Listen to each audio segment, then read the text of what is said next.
সরকার দেশের জিডিপির ৫% শিক্ষা খাতে বিনিয়োগের পরিকল্পনা নিয়েছে বলে জানিয়েছেন শিক্ষামন্ত্রী এহসানুল হক মিলন। বলেন, দক্ষ মানব পুঁজি তৈরি করতেই এই উদ্যোগ।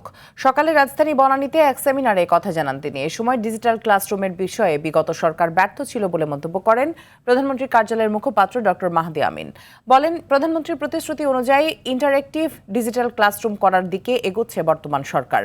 বাংলা ইংলিশের বাইরে তৃতীয় যে ভাষার আন্তর্জাতিক মূল্য রয়েছে, সরকার সেটি চালু করবে বলেও জানান তিনি। Our Honorable Prime Minister said he could raise up the GDP.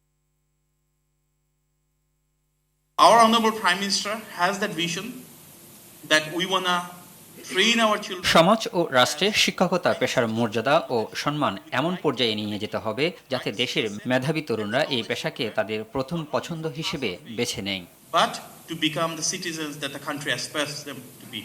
Our Honorable Prime Minister said he could raise up the GDP investment in the education sector. বিগত সরকারের আমলে শিক্ষা খাতে বিনিয়োগ কখনোই 1.5% বেশি যায়নি। দক্ষ মানব পুঁজি তৈরি করতেই শিক্ষায় বিনিয়োগ বাড়ানোর লক্ষ্যে কাজ করছে সরকার। প্রাথমিক পর্যায়ে শিক্ষা নিশ্চিতের সঙ্গে সঙ্গেও দক্ষতাও বৃদ্ধি প্রয়োজন। What is the answer?